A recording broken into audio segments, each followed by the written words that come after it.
처음에는 막 굉장히 갈등을 많이 했어요. 왜냐면은 이런 것 때문에 헤어져야 되는 것이 너무나 진짜 막 안타깝고.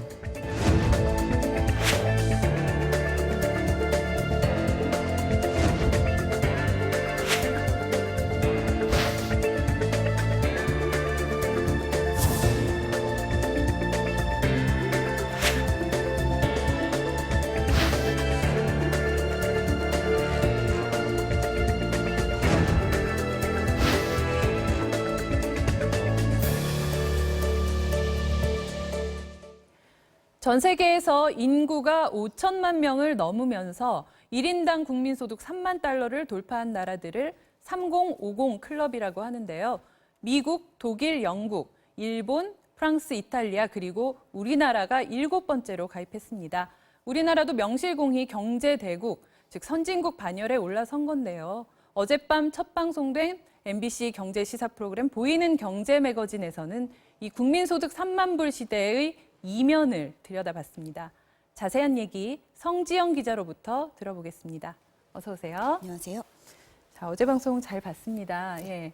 근데 1인당 국민소득이 3만 불이다. 그러면 4인 가구 기준으로 하면은 그 평균 연소득이 1억 원이 넘어야 된다는 건데 이게 사실 잘 체감이 안 된다는 분들이 많으시잖아요. 취재를 해보니까 좀 이유가 나오던가요? 먼저 이제 국민소득이라고 말했을 때 국민소득에는 국민이 벌어들인 돈만 생각하는 경우가 많은데요. 네. 여기에는 사실 국가가 벌어들인 돈, 그러니까 정부가 벌어들인 소득과 기업이 번 돈까지 다 합쳐서 네. 이것을 전체 인구수로 나눈 게 바로 1인당 국민소득이 되는 겁니다. 게다가 여기에서 지난 20년 동안 부자는 이렇게 가난한 사람들이 벌어들인 소득은 크게 늘어나지가 않았거든요. 그런데 부자들이 벌어들인 소득은 굉장히 많이 늘어났어요. 네. 그러니까 전체적으로 내 살림살이는 별로 달라지지 않았지만 전체 이 평균값은 상당히 올라간 거죠. 네. 예를 들어서 뭐 평균 연봉 3천만 원 정도 받으시는 분들이 술집에서 맥주 한 잔을 마시고 있다고 생각을 했을 때 네. 그럴 때 그 자리에 빌 게이츠가 뚜벅뚜벅 걸어 들어온다. 네. 그러면 그 술집 안에 평균 연봉은 갑자기 급상승하는 효과가 있는 거죠. 그러니까 이것을 평균값의 착시라고 부릅니다. 네. 자, 이 어제 방송에서는 직접 이 서울의 난곡 지역을 찾아가셨는데 이 난곡 지역은 대표적인 서울의 달동네 지역이었던 곳이죠. 그 지역에서 계속 살아온 이 김상배 씨라는 분의 이 삶의 궤적이 참 많은 것을 보여주더라고요. 그래서 사실 저희가 김상배 씨를 주목한 이유 중에 하나가 네. 이분이 지난 2001년 그리고 2012년 MBC 뉴스에 나왔습니다. 이럴 때 그분의 형편, 그러니까 살림살이는 별반 나아지지 않은 모습이 보였거든요. 그래서 이제 10년 정도 흐른 지금은 이분이 어떻게 살고 계실까 저희가 좀 궁금했고요. 근데 사실 저희가 막막했던 게 가지고 있던 정보가 이분의 그러니까 나이가 한 50대 후반에서 60대 네. 초반일 거다. 그리고 이름 석자밖에 없었거든요. 그렇죠. 그래서 그 뉴스에 나온 그 적은 단서를 가지고 수소문한 끝에 물론 그 과정에서 잘못된 정보 때문에 대전행 기차를 타고 내려갔다가 올라오기도 하고 네. 그런 우여곡절이 있었지만 결국 한 봉사단체의 도움으로 그분을 찾을 수 있었습니다. 계속 그 지역에 인근 지역에 살고 인근 계셨던 지역에서 살고 거죠. 계셨던 거죠. 예. 자, 20년 전 우연히 MBC 뉴스에 출연했던 이 김상배 씨. 그 이후에도 또 한 번 뉴스에 소개된 적이 있었다고 말씀드렸는데 어제 방송 내용 잠시 보고 이야기 또 이어가겠습니다. 보증금 100만 원에 월 2만 원짜리 월세를 사는 김상배 씨.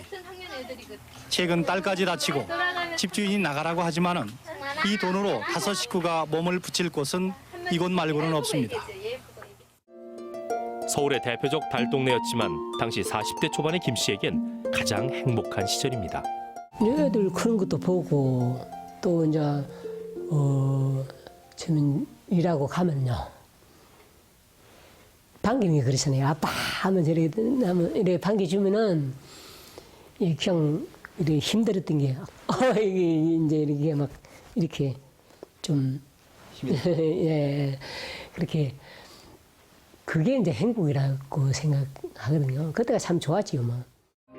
김 씨가 다시 텔레비전 뉴스에 나온 건 난곡을 떠나고 10년이 지난 뒤였습니다. 2012년 대통령 선거 직후 박근혜 당선인의 이른바 첫 민생 행보였습니다. 하고 좀 생각하신 게 있으시면 말씀해 주시겠어요? 잘 사는 사람은 잘 사고 그래서 막 이게 처음부터 막 걱정입니다. 예. 아, 예. 저 잘 사는 사람만 잘 살고 못 사는 사람 계속 못 산다. 이 내용은 당시 뉴스에서는 방송되지 않았다고 맞습니다. 하는데 그리고 이 문제가 지금까지도 사실 지속되고 있는 거잖아요. 또 안타까운 점은 이 가난하지만 또 오손도손 가족들과 행복하게 살던 김상배 씨 가족들이 생이별을 해야 했다라는 건데 여기에 어떤 그 복지제도의 허점이 있다. 이런 내용을 어제 방송하셨죠. 네, 그렇습니다. 김상배 씨가 고향을 떠나서 서울로 올라온 뒤에 26번을 이사를 다녔습니다. 저희가 사실은 함께 등기부 등본까지 확인을 해봤거든요. 네. 그런데 이 이사 과정에서 지나온 지역을 봤더니 그 재개발의 역사라고 부를 정도, 그렇게 불러도 과언이 아닐 정도로 재개발 네. 예정 지역만 다닌 거예요. 이유는 간단합니다. 집값이 싼 곳을 다녔기 때문인데요. 네. 이런 과정에서 보니까 이분의 소득이 한 100만 원 남짓되는 상황이었거든요. 그러면 100만 원 남짓되는 그런 소득으로 딸 셋과 부인과 같이 살기가 너무 힘들었던 거죠. 네. 그래서 어쩔 수 없이 기초생활수급을 받기 위해서는 이혼을 할 수밖에 없었던 상황이었던 거고, 그러다 보니까 너무 경제적으로 서로 도와주지 않는다 이런 각서를 쓰기도 하거든요. 네. 근데 김상배 씨 같은 경우는 너무 고지식하게 이걸 그대로 지켜서 결국은 가족과는 연락이 끊어진 상태였습니다. 네. 그러면 그 취재 과정에서 김상배 씨 가족분들도 어떻게 만나서 좀 취재를 해보셨나요? 저희가 취재하면서 저희도 사실은 10년 후의 상황이 네. 가족과 헤어졌다는 거가 굉장히 충격이었거든요. 왜냐하면 가족들도 어떻게 살고 계신지 상당히 네. 궁금했고, 그래서 저희가 또 물어서 가족들의 주거지는 사실 알아낸 건 사실입니다. 그런데 가족들을 만나봤더니 그 과거의 그 시절이 결코 행복하지 않았다. 그리고 취재를 하는 걸 상당히 좀 거부감을 나타내셨어요. 부담스러워하셔서 네. 본인들의 그런 의사를 존중하는 게 맞겠다라는 판단에 그냥 안부만 확인하는 정도로 마쳤고요. 그러는 과정에서 물론 저희는 이제 취재를 그 정도에서 멈췄지만 네. 김상배 씨가 꼭 가족들과 만나서 그 어려웠던 기억들을 좀 떨쳐내고 행복을 좀 찾으셨으면 하는 마음은 있습니다. 네. 자, 이 한 번 빈곤의 늪에 빠지면 헤어나올 수가 없고 그 지속률은 86%나 된다고 하는데요. 이 빈곤의 문제는 고스란히 젊은 세대에게 대물림되고 있었습니다.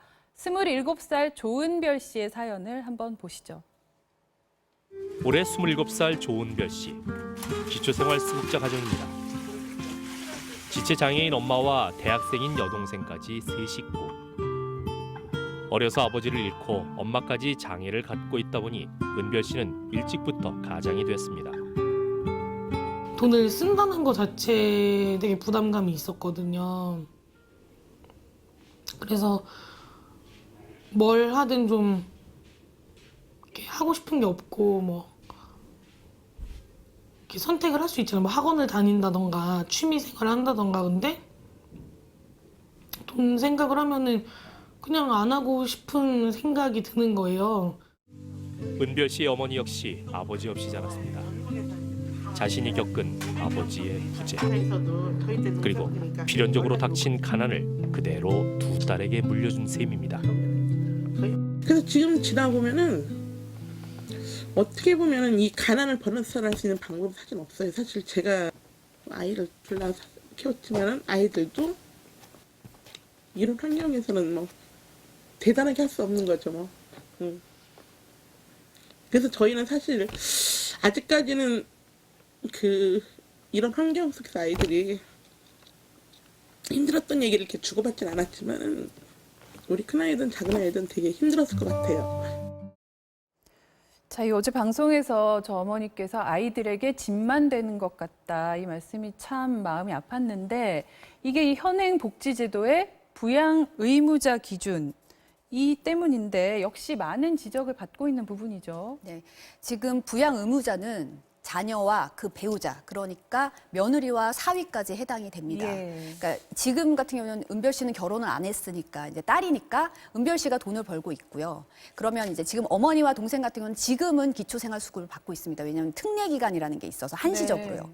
근데 이 3년이 지나면 은별 씨의 소득만으로 이 세 식구가 다 먹고 살아야 하거든요. 그럼 현실적으로 상당히 어려운 상황이고 예. 그러다 보니까 만약에 기초생활수급을 유지하려면 아까 김상배 씨의 경우처럼 가족과 헤어져야 되는, 가족이 연을 끊어야 되는 그런 상황이 발생하는 거죠. 지난 2014년 송파 세모녀 사건 기억하실 예. 겁니다. 이 사건에 이제 그 원인으로도 사실 부양 의무자 제도가 문제가 있다는 지적이 상당히 많았거든요. 근데 이 정부 들어서 사실 이 부양 의무자 제도의 그 기준이 완화되고 있는 건 사실입니다. 예. 하지만 갈수록 심화되고 있는 이 빈곤 문제를 해결하기에는 역부족이라는 지적이 나오고 있는 거죠. 네. 그래도 이 예전에는 이 부모보다 자식이 좀 더 나은 삶을 살 확률이 높고 또 그런 믿음과 희망 하나로 그 부모님들이 자식들 뭐 힘들지만 일도 하면서 교육도 시키고 했던 건데 이제는 정말 이 개천에서 용난다 이 옛말이 돼버린 겁니까? 그러니까 저희가 빈곤층 자녀들에 대한 연구조사 자료가 있는데요. 부모는 가난해도 공부를 잘하는 이 자녀들의 이 네네. 상황을 들여다봤더니 지금의 5, 60대 장년층은 40% 가까이 소득 상위로 진입을 했습니다. 그런데 40대 중년층은 31%로 낮아졌고요. 예. 청년층은 23%로 낮아졌습니다. 그러니까 가난한 청년층은 나중에 소득 상위로 들어갈 확률이 굉장히 떨어졌다는 거죠. 그러니까 교육이 더 이상 계층의 사다리 역할을 제대로 하지 못하고 있다는 그런 얘기가 나오는 겁니다. 네. 그럼 결국 그 공백을 어떤 이 국가와 사회가 메우는 게 복지 정책일 텐데 아직도 우리 사회에는 이 복지 정책이라고 하면 바로 포퓰리즘으로 연관지어서 생각하시는 그런 또 분들이 또 많이 계시잖아요. 이 문제 어떻게 좀 풀어가야 될까요? 사실 가난 구제는 나라도 못한다 이런 말들을 하곤 합니다. 네. 복지 정책에 대해서는 상당히 인색한 것도 사실이고요. 근데 저희가 전문가들에게 의견을 물었더니 정말 어려운 시기에 선진국 같은 경우에 예를 들어 뭐 영국 같은 경우에는 제2차 세계대전이 끝난 뒤에 복지제도를 적극적으로 도입을 했었고 네. 정말 어려운 시기에 복지제도를 제대로 갖춘 나라일수록 나중에 결국은 잘 살게 되더라. 이런 얘기를 하셨거든요. 그러니까 정말 어려운 시기에 정말 어려운 사람들을 잘 이끌어서 일으켜 세워야 우리 모두 사회에 동력도 생기는 거고 지속 가능한 성장을 이룰 수 있다는 지적을 냈습니다. 네.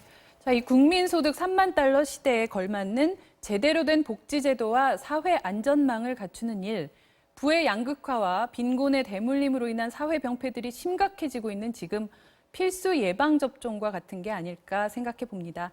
지금까지 보이는 경제 매거진의 성지영 기자와 함께했습니다. 감사합니다. 감사합니다.